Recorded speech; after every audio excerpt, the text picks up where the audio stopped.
என்சைக்ளோபீடியாவை அப்படி திருப்பி பார்த்த உடனே போட்டோகிராபிக்கல் மைண்ட் என்று உள்ளே பதிந்து விட்டதோ அதுபோல சுவாமிஜி அவர்களுக்கு எதை பார்த்தாலும் எதை படித்தாலும் உடனே அப்படியே கிரகிக்கக்கூடிய சக்தியை பகவான் கொடுத்திருந்தார். எனக்கு நினைவு இருக்கிறது, சாமிஜி அவர்கள் மிக மோசமான ஒரு நிலை உடல்நிலை வந்தபோது கோயம்புத்தூர் ஃபிட்னஸ் சென்டரில் அட்மிட் பண்ணியிருந்தாங்க. அப்போ நான் போய் பார்த்தேன். பார்க்குறப்ப சுவாமிஜி அவர்கள் ஒரு பேப்பரும் பேனா கொடுப்பாங்க. ஒரு பேப்பரும் பேனாவும் கொடுத்தேன். அப்படியே வரைஞ்சார். அவங்க அப்பாவினுடைய படத்தை அவர் அவங்க எப்போ 8 வயதில் அவங்க அப்பா இறந்துட்டார். 8 வயதில் அவங்க அப்பாவை பற்றிய நினைவு எவ்வளோ பெருசாக நமக்கெல்லாம் இருந்திருக்கும். ஆனால் எப்போ 80வது வயசுல 82வது வயசுல அதை நினைத்து அவங்க அப்பாவுடைய படத்தை வரைந்தார். அப்புறம் ரெஃபரன்ஸுக்கு ஆசிரமத்திலிருந்து அவங்க அப்பாவோட படத்தை எடுத்துட்டு வந்து பார்த்தப்ப இரண்டு அப்படியே அச்சு போடுறது. அந்த அளவுக்கு அவர்களது கிராஸ்பிக் பவர், எதையும் போட்டோகிராபிக்கல் மைண்ட், பார்த்ததை பார்த்தபடி பிடித்துக் கொள்ளக்கூடிய சக்தி என்பது இருந்தது. அப்படி அவர் அற்புதமாக தன்னுடைய தார்மீக ஹிந்து என்கின்ற அந்த பத்திரிகையை ரொம்ப பிரமாதமாக நடத்தி கொண்டிருந்தார். அந்த வேளையில சுவாமி சின்மயானந்தர் சுவாமிஜியினுடைய குரு, மிகப்பெரிய ராஜ குடும்பத்தில் பிறந்தவர், ஒரு பெரிய இங்கிலீஷ் பத்திரிகைக்கு ஆசிரியராக இருந்தவர் சுவாமி சின்மயானந்த்ஜி அவர்கள். டபிள்யூ.எம்ஏ படிச்சிருக்காங்க. டபிள்யூ.எம்ஏ படிச்சுட்டு மிகப்பெரிய ஒரு நிலையில் இருந்த அவர் சுவாமி தபோவன் மகராஜிடம் பயின்று வேதாந்தங்கள் எல்லாம் பயின்று விட்டு அங்கங்கே யக்ஞா நடத்துவார், ஞான யக்ஞா என்று. அவர் கடைசி மூச்சு இருக்கிற வரைக்கும் அந்த ஞான யக்கியத்தை நடத்தி கொண்டிருந்தார். அப்படி சென்னையில் ஞான யக்கியம் செய்து கொண்டிருக்கிற போது சுவாமிஜி அவர்கள் அங்கே அந்த கூட்டத்திற்கு போயிருக்கார், அந்த யக்ஞாவுக்கு போயிருக்கார். போய் கேட்ட உடனே அவருக்கு முழுமையாக, ஏற்கனவே நேரு பூத்த நெருப்பு போல் இருந்த அவருக்கு பெட்ரோல் ஊற்றுந்து போல கப்புன்னு பத்திச்சு. அப்படியே ஒரு மிகப்பெரிய ஆர்வம் ஏற்பட்டு அன்றே நாம் இந்த நிலைகளை எல்லாம் விடுத்து முழுமையாக நம்மை ஆன்மீகத்திலே ஈடுபடுத்திக் கொள்ள வேண்டும் என்கின்ற ஒரு பேராவலுடன் சின்மயா மிஷனில் ஜாயின் பண்றார். சின்மயா மிஷன் என்பது உலகளாவிய ஒரு மிகப்பெரிய, எப்படி ராமகிருஷ்ணா மிஷன் என்பது ஒரு விவேகானந்தரால் தோற்றுவிக்கப்பட்டு உலகம் முழுவதும் வியாபித்து ஒரு பெரும் தாக்கத்தை ஏற்படுத்தி கொண்டிருந்ததோ அதுபோல சுவாமி சின்மயானந்தர் தனி மனிதராக இருந்து உலகம் முழுவதும் மிகப்பெரிய ஒரு ஆன்மீக தாக்கத்தை ஏற்படுத்தியவர் சுவாமி சின்மயானந்தர். அவருக்கு ராஜரிஷி என்றே சொல்லலாம். அப்படிப்பட்ட ஒரு சக்தி வாய்ந்தவர். அவரை பார்த்தாலே அத்தனை நாடி நரம்புகள் அத்தனையும் ஒடுக்கிவிடும். அப்படிப்பட்ட ஒரு பெரிய தபஸ்வி. அவர்கிட்ட நானும் படித்தேன் என்பதில் பெருமையோடு சொல்லிக் கொள்கிறேன். அவரிடம் எப்படி என்னுடைய குருநாதர் அவரிடம் சீடராக இருந்தாரோ அதே போல நானும் அவரிடம் சீடராக இருந்தேன். அப்படிப்பட்ட அவரது அந்த சொற்பொழிவை கேட்ட உடனே முழுமையாக தன்னை அதில் ஈடுபடுத்தி கொண்டு சின்மயா மிஷன்ல பல நிலைகள், அதில் பாலவிகார் இருக்கு, சின்மயா யுவகேந்திரா இருக்கு, சின்மயா நிறைய ரூரல் அது இதுன்னு ஏகப்பட்ட சமுதாய பணிகளை சுவாமி சின்மயா மிஷன் மூலமாக சின்மயானந்தர் நடத்தி கொண்டிருந்தார். அதில் அத்தனையிலும் ஈடுபட்டு முழு முனைப்போடு அத்தனையும் செய்து அவர் கடைசியில் பார்த்தா சின்மயா மிஷனுடைய செக்ரட்டரி ஆகிட்டார். அவ்வளவு பெரிய உழைப்பினால் உயர்ந்து மிகப்பெரிய ஒரு ஸ்தானத்தை அவர் அங்கே அடைந்தார். அடைந்ததுக்கு பிறகு சுவாமிஜி அவர்கள் தபோவன் பிரசாத் என்கின்ற ஒரு மாபெரும் பத்திரிகையை சுவாமி சின்மயானந்தி அவர்கள் இன்ட்ரடியூஸ் செய்தார். அதற்கு ஆசிரியராக இருந்தார். அதற்கு ஆசிரியராக இருந்து பெங்களூர்ல ஒரு சின்ன 10க்கு 10 ஒரு ரூம், அந்த ரூம்ல இருந்து கொண்டு உலகம் முழுவதும் இந்த வேதாந்தங்களுடைய தாற்பயத்தை சும்மா ஏனோ தானோ என்றால லாஜிக்கலி சயின்டிபிக்கலி அத்தனையும் எடுத்து பேசி சின்மயா மிஷனுக்கு ஒரு பெரிய உயிரோட்டம் கொடுத்தவர் நம்முடைய சுவாமிஜி அவர்கள். சுவாமிஜி அவர்களது வார்த்தையினாலும் சுவாமிஜி அவர்களது லாஜிக்கல் பாயிண்ட்ஸ்னாலும் தான் சின்மயா மிஷனை அத்தனை பேரும் ஆதரிக்க ஆரம்பித்தார்கள். அதில் எப்படி தேனீயால தேனியானது தேனை பார்த்து வந்து கூடுகிறதோ அது போல அத்துணை ஆன்மீக நண்பர்களும் அங்கே சின்மயா மிஷனில் வந்து இணைந்தார்கள். அப்போ அடுத்தது 1972 சுவாமிஜி அவர்கள், சுவாமி சின்மயானந்தஜி அவர்கள் என் போன்ற துறவியர்களை எல்லாம் உருவாக்க வேண்டும், இந்த விஷயத்தை உலகம் முழுவதும் கொண்டு செல்ல வேண்டும் என்கின்ற ஒரு பேராவலோடு பாம்பேல சாந்திப்படி சாதனாலயா என்கின்ற ஒரு பெரிய ஒரு இன்ஸ்டிடியூஷனை ஆரம்பித்தார். அது எப்படின்னா, அந்த காலத்து குருகுலங்கள் போல் அல்லாமல் தான் பட்ட சிரமம் மற்றவர்கள் படக்கூடாது என்று எப்படி தபோவன் மகராஜிடம் சுவாமிஜி அவர்கள் படிக்கிற போது உத்தரகாசியில மிக குளிரில் குகையில இருந்து கொண்டு சாப்பாடு கிடைக்காது, கங்காய் நீரை குடித்து கொண்டு அப்படி படித்தார். அப்படி படித்த இந்த பாடம் இவ்வளவு மகத்தான இந்த செய்திகள் எல்லாம் மக்களிடம் போய் சேர வேண்டும் என்பதற்காக அவர் போலவே குடிசையில இதுல இருக்க வச்சு சொல்லிக் கொடுக்கல. மிக பிரம்மாண்டமான ஆசிரமம் நீங்கெல்லாம் போனா பார்க்கணும். இதுல சின்மயா மிஷன் பாம்பேல அற்புதமாக அப்படி சாந்திப்படி சாதனாலயா என்கின்ற ஒரு பெரிய ஆசிரமத்தை கடன் வாங்கி, பேங்க்ல கடன் வாங்கி மக்களோட உதவியோடு மிக பெருசாக ஆரம்பித்தார். ஆரம்பித்து 20 ஸ்டூடெண்ட்ஸ் உலகம் முழுவதும் இருந்து வந்து சேர்ந்தாங்க. சேர்ந்து துவக்க விழா அன்னைக்கு சுவாமிஜி அவர்களுக்கு ஹார்ட் அட்டாக் வந்துச்சு. பூஜ்ய பெரிய சுவாமிஜி சின்மயானந்திக்கு உடனே என்ன பண்றதுன்னு தெரியல, ஹாஸ்பிட்டல் அட்மிட் பண்ணி இது பண்றாங்க. இப்போ சுவாமிஜி சொல்றாங்க, இது எல்லாம் வித்துட்டு இந்த பணத்தை எல்லாம் பேங்க்ல அடைச்சிட்டு நீ வந்து மறுபடியும் நம்ம ரிஷிகேஷ், சுவாமிஜி அவர்கள் ரிஷிகேஷ்ல பல வருடங்கள் தபம் இருந்தவர், நம்முடைய பூஜ்ய தயானந்த சரஸ்வதி சுவாமிகள். அங்கே புராண ஜாடி என்கின்ற ஒரு இடத்துல 10க்கு 10 ஒரு ஓலை குடிசை போட்டு அதுல இருந்து கொண்டிருந்தார். அப்படி இருக்கும் போது மேலிருந்து பாம்பு வரும், திடீர்னு வெள்ளம் வரும், இப்படி எல்லாம் வந்து அங்கிருந்து கைலாசாசிரமத்தில் முறைப்படி பாடங்களை எல்லாம் விடாமல் படித்து கொண்டு மிகப்பெரிய ஒரு தேர்ச்சி அடைந்து, அந்த தேர்ச்சியினால் தான் வந்து சின்மயா மிஷன்ல அங்கே இருக்கக்கூடிய ஸ்டூடெண்ட்டுகளுக்கெல்லாம் ஆச்சாரியாராக ஆனார். அப்போ சுவாமிஜி அவர்கள் சொன்னார், இது வித்துட்டு வந்துறப்ப நம்ம ரிஷிகேஷ்ல போய் மிச்சம் இருக்கிற பணத்தை வச்சு ஒரு ஆசிரமத்தை பண்ணி அப்படியே நடத்திட்டு இருக்கலாம். அப்போ பூஜ்ய தயானந்த சரஸ்வதி சுவாமிகள், இல்லை நான் ட்ரை பண்ணி பார்க்குறேன், ஒருவேளை நீங்க சொல்ற மாதிரி முடியலன்னா நான் இதை கொடுத்துட்டு அப்புறம் பண்ணிக்கலாம் அப்படின்னு சொல்லி அந்த பாடத்தை ஆச்சாரியாராக இருந்து நடத்தி கொண்டு உலகம் முழுவதும் எங்கெங்கெல்லாம் சுவாமி சின்மயானந்தியினுடைய ப்ரோக்ராம்ஸ் எல்லாம் இருக்கோ அங்கெல்லாம் போய் அங்கேயும் யக்ஞா நடத்தி கொண்டு இங்கேயும் இந்த டெடிக்கேட் ஆச்சாரியாங்கிறது சாதாரண விஷயம் அல்ல. ஒவ்வொரு நிமிடமும் அவேர்னஸோடு இருக்கணும். காரணம், ஒரு துறவியர்களை உருவாக்கும், டீச்சர்ஸ் உருவாக்கும். டீச்சர்களை உருவாக்குறது என்பது மிகப்பெரிய சமாச்சாரம். ஏனென்றால் அவர்களது ஐயம் திரிபுர அத்தனையும் அறிந்திருக்க வேண்டும். அப்போதுதான் மக்கள் கேட்கின்ற கேள்விகளுக்கு இப்ப இருக்கிற சாமியார்கள் போல அல்லாமல் தெளிவாக ஒவ்வொரு விஷயத்தை எடுத்து சொல்லக்கூடிய நுண்ணறிவு வேண்டும். அதனால அதையும் செய்து கொண்டு அந்த உலகம் முழுவதும் சென்று யஜ்ஞாக்கள் நடத்தி அந்த பணம் சம்பாதித்து அந்த சாந்திப்படி சாதனாலயத்தினுடைய கடனையும் அடைத்து சின்மயா மிஷன் இன்றைக்கு உலகம் முழுவதும் வியாபித்திருக்கிறது என்றால் அதற்கு பூஜ்ய சுவாமிஜி அவர்கள் தான் அத்திவாரமாக. அப்படிப்பட்ட மகத்தான ஒரு குருநாதர்.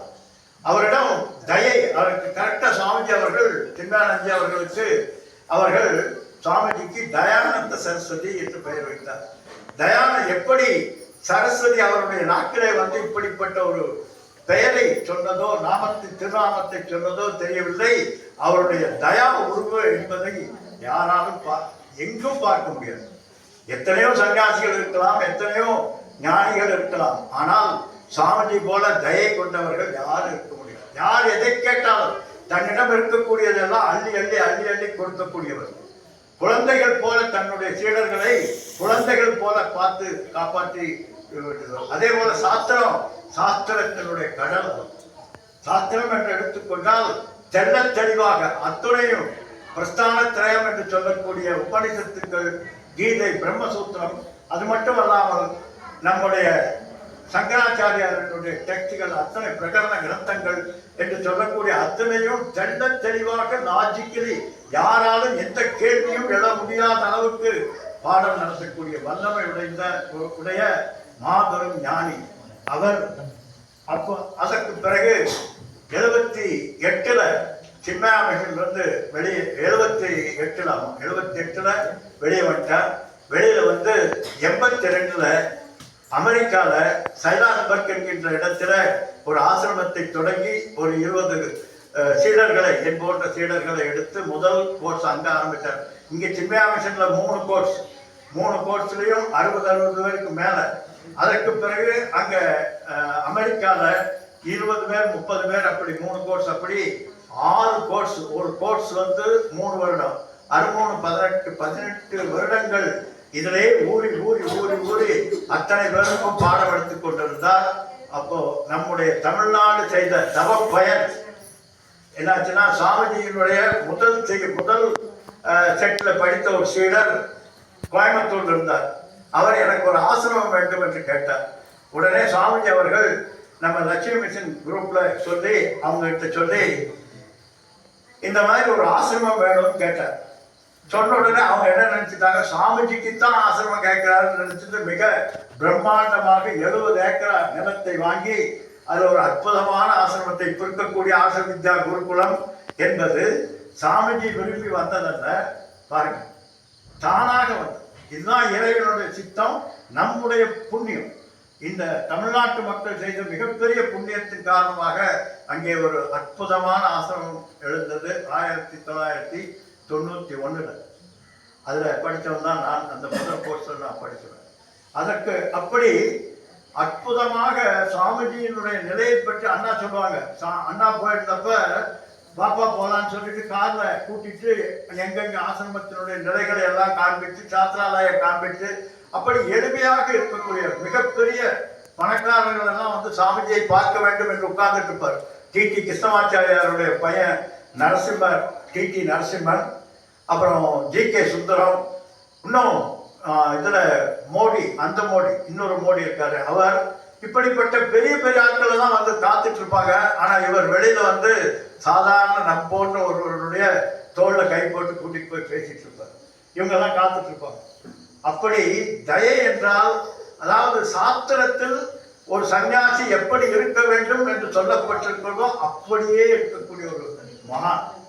அப்படிப்பட்ட மகான் அவரை மீறி இன்னொரு சாஸ்திரத்திலே சன்னியாசி என்றால் ஒரு இலக்கணம் தேட வேண்டிய அவசியம் இல்லை. அப்படி சன்னியாசியினுடைய இலக்கணம் தவறாமல் வாழ்ந்து வந்தார். அதே போல அண்ணா அவர்கள் சொன்னது போல 1994 போப்பாண்டவர் அவர்கள் ஒரு செய்தி சொன்னார். இந்த முறை இந்த 20ஆம் நூற்றாண்டில் இந்தியாவிலே தான் மிகப்பெரிய அறுவடை நடக்க வேண்டும். அறுவடைன்னு என்ன? மதமாற்றம். நம்மளாம் இந்த செடி கொடியாக புல் பூண்ட அறுவடை பண்ணுறதுக்கு உடனே சாமிஜி அவர்கள் வெகுண்டெழுந்தார்கள். மதமாற்றம் என்பது ஒரு பெரிய சீர்குலைப்பு, வன்முறை. இந்த வன்முறையை தடுக்க வேண்டும் என்று முதல்ல குரல் கொடுத்தவர் பூஜ்ய தயானந்த சரஸ்வதி சுவாமிகள். அதற்கு பிறகு பல பல பல அத்துணை சன்னியாசிகளையும் சேர்த்து ஆச்சாரிய சபா என்கின்ற ஒரு பெரிய இந்துவினுடைய குரல் ஒரு குரலாக இருக்க வேண்டும். ஏனென்றால் நம்ம எல்லாரும் நாமம் போட்டா ப்ராப்ளம், பட்டை வச்சா ப்ராப்ளம், கொட்டை போட்டா ப்ராப்ளம் என்று நமக்குள்ளே அடிதடி போட்டுக்கொண்டு மற்றவர்களுக்கு விட்டு கொடுத்து விடுகிறோம் என்கின்ற ஒரு தாக்கத்தை மாற்ற வேண்டும் என்பதற்காக இந்த இந்தியாவில் இருக்கக்கூடிய 400 வருடங்களுக்கு முன்னால் ஏற்படுத்தப்பட்ட மடங்களினுடைய மடாதிபதிகளை எல்லாம் ஒன்று திரட்டி ஆச்சாரிய சபா என்கின்ற ஒரு சபாவை ஏற்படுத்தினார். அந்த சபாவை ஏற்படுத்துவதற்குள்ள சாமிஜி பட்ட பாடு பெரும்பாடு. ஏனென்றால் சாரி டு சே, உங்களுக்கெல்லாம் சொன்னால் ஒரு மாதிரியா இருக்கும், ஒவ்வொரு சன்னியாசிக்கும் அகங்காரம் தலைக்கு மேல. இவரே இதை நடத்துறாரு, பேர் வர்றதுக்கா, இவர் தன் பெரிய ஆளாய்க்கணும் காமிக்கிறதுக்கா. அப்புறம் அவர் வந்தா நான் இங்க உட்காருவேன், எனக்கு எதுக்காக இவர் உட்காரக்கூடாது, இந்த ஆசனத்தில் தான் நான் இருக்கணும் அப்படின்னு சொல்லி ஒவ்வொரு ஆச்சாரியார்களும் ஒரு மாதிரி. நானும் கூட போயிருந்தேன். அப்பதான் இங்க தமிழ்நாட்டில் இருக்கக்கூடிய ஆச்சாரியர்கள்லாம் பார்க்க, அப்பதான் பெரும்பாடு அவர்களை எல்லாம் சமாதானப்படுத்தி அத்துணை பேரையும் ஒன்றிணைத்து ஒரு குரலாக ஒலிக்க செய்த மாபெரும் ஞானி அவர். அப்படி அதற்கு பிறகுதான் இந்து சனாதன தர்மத்திற்கு ஒரு பெரிய எழுச்சி என்பது ஏற்பட்டது. விவேகானந்தர் ஒரு மிகப்பெரிய எழுச்சியை ஏற்படுத்தினார். அதற்கு பின்னால சின்மயானந்தி அவர்கள் வந்து அதை ஓரளவுக்கு சரிப்படுத்தினார். ஆனால் மிகப்பெரிய தாக்கத்தை ஏற்படுத்தியது என்பது பூஜ்ய ஸ்ரீ தயானந்த சரஸ்வதி சுவாமிகளுடைய அயராத உழைப்பு தான். அப்படிப்பட்ட அந்த மகான் தன்னுடைய பொன்மொழிகளாக பல விஷயங்களை நமக்கெல்லாம் சொல்லிட்டு போயிருக்கார். இருப்பதெல்லாம் இறைவன், நீ அது இறைவன் இது இறைவன் இருக்காதப்பா. எது இறைவன் கேட்டா எது இறைவன்? இருப்பதெல்லாம் இறைவன். எப்படிப்பட்ட ஒரு ஒருமைப்பாடு, எப்படிப்பட்ட ஒரு தத்துவம், எப்படிப்பட்ட ஒரு மகா வாக்கியம். அந்த மகா வாக்கியத்தை எல்லாம் நமக்கு தந்து பார்ப்பதெல்லாம் பார்க்கும் இடம் எங்கும் ஒரு நீக்க வர நிறைந்திருக்கின்ற பரமானந்த சுரூபம் என்பதை எளிமையாக இருப்பதெல்லாம் இறைவன் என்று சொன்னார். அதே போல சுதந்திரம், இன்னைக்கு சுதந்திரம் என்றால் என்ன? நீ சுதந்திரமாக இருக்க வேண்டும் என்றால் என்ன பண்ணணும்னு சொன்னார். அடுத்தவர்களது சுதந்திரத்திலே நீ தலையிடாத வரை உன்னுடைய சுதந்திரம் காப்பாற்றப்படுகிறது. எப்ப எதுல பார்த்தாலும் மூக்க கொண்டு போய் நுழைச்சினா உன்னுடைய சுதந்திரம் போயிடுமோப்பா. இருப்பதை இயல்பாக விட்டுவிடு. அண்ணா சொன்னாங்க, மழை வந்தா ஏற்றுக்கணும், வெயில் வந்தா ஏற்றுக்கணும். இயல்பாக நீ இயல்பாக இரு, இயல்பாக இருப்பதை விட்டுவிடு. அப்பதான் நீ ஃப்ரீயாக இருக்க முடியும் என்று மகத்தான இன்னும் நிறைய இருக்கிறது. நேரமாயிடுச்சுன்னு நினைக்கிறேன். சாமிஜியை பற்றி பேசினால் வாரக்கணக்கில் பேசலாம். ஏனென்றால் அவரோடு கிட்டத்தட்ட ஒரு 30 வருடங்கள் அவரோடு பயணித்து அவரது நடை உடை பாவனை அத்துணையும் எனக்குள்ள ஊறி போய் அவரை அனுதினமும் அணுவரதமும் நினைத்துக் கொண்டிருக்கக்கூடியதுனால எவ்வளவு வேண்டும் என்றாலும் பேசலாம். ஆனால் நேரமாகிவிட்ட காரணத்தினாலே இப்படிப்பட்ட ஒரு மகானுக்கு இன்றைக்கு பூஜை செய்ய நமக்கெல்லாம் வாய்ப்பு கிடைத்தது மிகப்பெரிய பாக்கியம். இந்த பூஜையில கலந்து கொண்டவர்களுக்கெல்லாம் ரிஷிரணம் என்று சொல்லக்கூடிய ரிஷிகளை போற்றாத ஒரு பாவம் என்பது ஒன்று இருக்கிறது சாஸ்திரத்தில். நமக்கெல்லாம் இப்படிப்பட்ட சாஸ்திரங்களை வேதங்களையும் கொடுத்த ரிஷிகளை நாம் போற்ற வேண்டும். இல்லாவிட்டால் அது பாவம். அது எப்படி போகும் என்றால் இது போன்ற ரிஷிகளை பூஜிப்பதனாலே போகும். அதனால இன்றைக்கு நாம் அவர்களுக்கு பூஜை செய்து நம்முடைய ரிஷிரணத்தை போக்கிக் கொண்டிருக்கிறோம். அதுவே ஒரு மிகப்பெரிய சுதந்திரம். அதுவே மிகப்பெரிய சுதந்திரம். மேலும் இன்றைக்கு நம்முடைய மகாத்மா காந்திஜி அவர்கள் அரும்பாடுபட்டு நமக்கெல்லாம் இந்த நாட்டிலே சுதந்திரமாக, சுதந்திரம்னா என்ன நம்ம நினைச்சிட்டு இருக்கோம், சுதந்திரம்னா என்ன, எது வேணாலும் செய்யலாமா, நான் சுதந்திரமா இருக்கான்னு அடுத்தவங்க வீட்டில் இருக்க டிவி தூக்கிட்டு வந்துடலாமா? சுதந்திரம் என்பது மிகப்பெரிய கட்டுப்பாட்டுக்குள் அடங்கிய சுதந்திரம். பாருங்க, சுதந்திரம்னா எப்படி வேண்டும் என்றால் தனிகட்டு அலைவதல்ல சுதந்திரம். சுதந்திரம் என்றது ஒழுக்கத்தோடு கூடிய தான் தன்னிலை மாறாமல் இருந்து கொண்டிருப்பது பேர் தான் சுதந்திரம் என்கின்ற மாபெரும் தத்துவத்தை எடுத்துரைத்தவர்கள். அப்படிப்பட்டவர்களது அவர்களது பொன்மொழிகளையும் அவர்களது உபதேசங்களையும் கேட்டு நாம் எல்லாம் வாழ்வாங்கு வாழ்ந்து இந்த சுதந்திர திருநாட்டை அனுபவிக்க வேண்டும் என்று கூறி விடைபெறுகிறேன். நன்றி, வணக்கம்.